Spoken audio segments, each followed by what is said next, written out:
E salve, salve galera, Mando LP aqui gravando mais um vídeo pra vocês. E no vídeo de hoje eu vim trazer aquele tipo que já faz um tempinho que eu não trago pro canal, que é o No Sofá com LP, um bate-papo sobre alguma coisa que eu observei e achei interessante vir comentar. Como vocês podem estar vendo pelo título, né? Eu tô aqui pra falar com vocês sobre a cinematografia dos jogos, né? Mas o que caralhos é cinematografia? Vocês devem estar se perguntando. Na real, cinematografia vem do grego kinema, que significa movimento, e graphen, que significa marcar. Resumidamente, a arte de produzir imagens em movimentos. A palavra, é óbvio, remete a cinema. Porém, ela não tem nenhuma relação com o que eu vou abordar hoje, que é o fato de que os jogos estão ficando com mais caras de filmes do que nunca. E eu até tenho um roteiro aqui pronto, né? Só que ontem mesmo, enquanto eu tava me deslocando de carro, eu tava pensando em algumas coisas que eu acabei esquecendo de acrescentar. E aí, se eu conseguir puxar pela memória, eu vou falando e a gente vê como é que vai ficar o resultado final dessa salada aí. Bom, a primeira coisa que eu preciso trazer pra cá são alguns jogos pra corroborar o meu ponto de vista, né? E, assim, a lista que eu tenho fácil aqui, já de bate-pronto, é os novos God of War, Horizon, o Zero Dawn e o Forbidden West, principalmente o Forbidden West, Uncharted.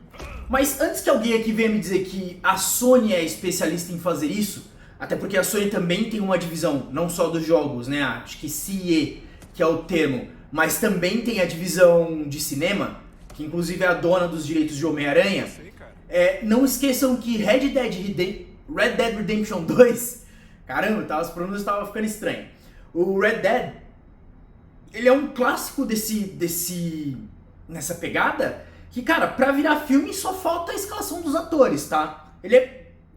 Porra, o jogo tem um botão que literalmente diz câmera de cinema. Que no caso, você tá em cima do cavalo, né? Quando você aperta essa opção, e simplesmente o cavalo sai andando sozinho pro destino que precisa, né? Ou às vezes você nem marca, você só sai andando, aperta o botão de câmera cinematográfica, e a câmera vai mudando, vai cortando o ângulo enquanto o cara vai indo. Realmente parece que você tá num filme. E assim, que fique claro que, ainda que eu tenha visto muitas críticas a respeito disso, né? Principalmente porque há momentos em que você não tá no controle, e isso acaba prejudicando a experiência, pra mim é o contrário. Eu adoro a forma como a indústria tá indo nessa direção, tá? Porque na minha visão isso adiciona uma camada a mais de imersividade. Assim, claro que eu considero essa crítica válida, tá? Só que a principal diferença entre as duas mídias, entre cinema e os jogos, tá no fato de que na maior parte do tempo, nos jogos, você é um agente ativo. Ainda que de certa forma você tá preso a um roteiro que já tá escrito, já tá predeterminado, a progressão em si só ocorre por nossa causa, né? Isso que eu quero dizer com agente ativo. Nos filmes não, nos filmes você é literalmente é meio... Mas enfim, você é um agente passivo, você só tá acompanhando, você não faz nada, você não decide nada, não escolhe nada, você simplesmente vai acompanhando a história. Enquanto nos games, ainda que de vez em quando, né, quando tem aquele corte da cutscene, e você entra na gameplay, você tá agindo de certa forma de maneira ativa, enquanto tá na gameplay, e quando entra na cutscene tá agindo de maneira passiva, como nos filmes. E assim, jogando Homem-Aranha 2, que é o meu jogo mais recente, que em breve vai sair a crítica aqui no canal, eu percebi que um dos fatores que reforçam muito a tese dos jogos com pegada de filme é a transição das cutscenes, tá? Então assim, não é nem a gameplay, nem a cutscene em si, mas a transição entre um e outra, que é o que torna a experiência mais parecida com o cinema e, por consequência, mais imersiva. Porque assim, na maioria das vezes, essas cutscenes elas estão tão suaves e fluidas que realmente parece que você está diante de uma história que vai naturalmente se desenrolando diante de você. O que acontece? Antigamente, quando a gente jogava um jogo, por exemplo, você tava ali na gameplay, na parte que você tá controlando o personagem, assim que você entrava numa cutscene, isso ainda acontece, tá? Mas antigamente era muito pior, isso que eu vou falar. Tinha um corte muito abrupto, né? E de repente entrava na parte, digamos que na cinemática, tá? Em que a história ia se desenrolar sem você estar controlando, né? A cena ia se desenrolar sem você estar controlando. De vez em quando, mesmo aqui em Marvel's Spider-Man, né, 2 e mesmo em Horizon, que foi um dos jogos que eu também mais vi com essa característica, mesmo nesses jogos ainda há cortes. E de certa forma esses cortes eles quebram um pouco a imersão. Principalmente se você for um jogador um pouco mais atento ao que está acontecendo. Então, por exemplo, você está numa perseguição e você está numa determinada parte do cenário. Quando você vai entrar na cutscene, você percebe que o cenário mudou, você está em outro lugar. E por que isso acontece? Porque não necessariamente você vai entrar do jeito que deveria na parte que já foi previamente filmada, né? É muito difícil isso acontecer. Então o jogo precisa meio que dar esse corte abrupto. Não é um problema, não é algo que te tira, mas no meu caso eu sinto que perde um pouco da imersão. E assim, para continuar, né, nessa lógica, eu tô fazendo esse vídeo também porque uma outra coisa me chamou bastante atenção. Eu tava vendo um vídeo aqui no YouTube que revelava o custo do jogo do Homem-Aranha 2 da Sony, que foi tipo 300 milhões de dólares. Velho, isso foi 3 vezes mais do que o primeiro. E vou falar pra você, um orçamento de 300 milhões é muito incomum no meio do cinema, tá? Não é uma coisa que acontece assim. O custo de orçamento, tipo, bruto, na lata. Porque aí você pode ter outras formas que você vai somando ali aos custos e tal, outras questões que podem levar bastante, né? E aí no fim das contas a obra chega num custo estratosférico. Mas no grosso, é claro que eu não sei se Homem-Aranha incluía marketing, por exemplo, distribuição e tal, enfim, essas outras coisas. Mas 300 milhões é muito dinheiro. Ponto. Isso não tem o que falar. E assim, eu digo isso mesmo que a gente saiba que o cinema em geral ele tem uma facilidade bem grande de passar dos 100 milhões em custo, né? Então, porra, 300 é muito dinheiro, cara.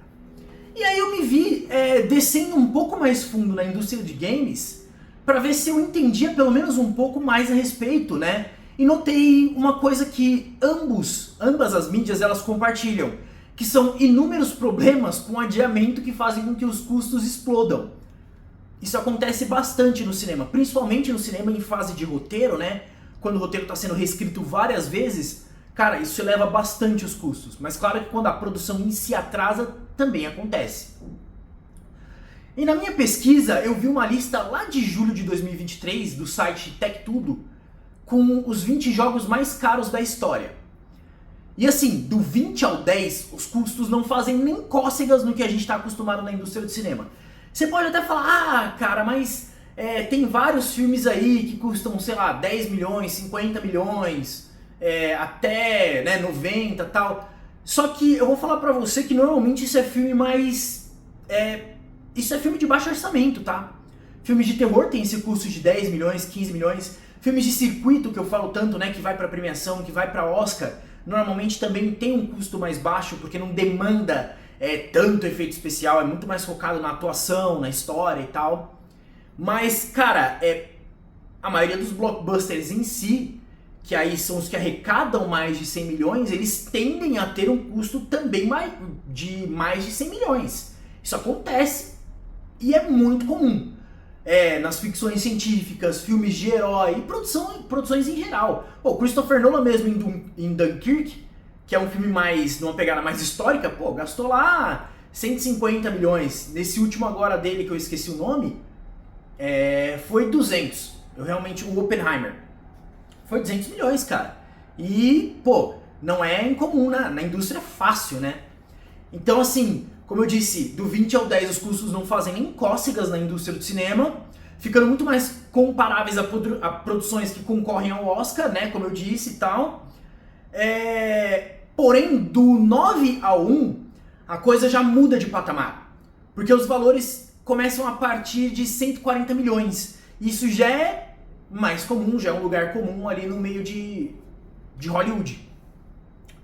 Então assim, dentre as explicações desses custos escabrosos, né, que eu li na matéria, a mais recorrente era a que eu já citei, atrasos constantes que jogavam o valor do projeto lá para Marte. Mas engraçado que em alguns jogos eu vi custos de marketing embutidos, né? E em outros eu vi esse custo ser absurdamente alto, ultrapassando bastante o valor de produção do jogo.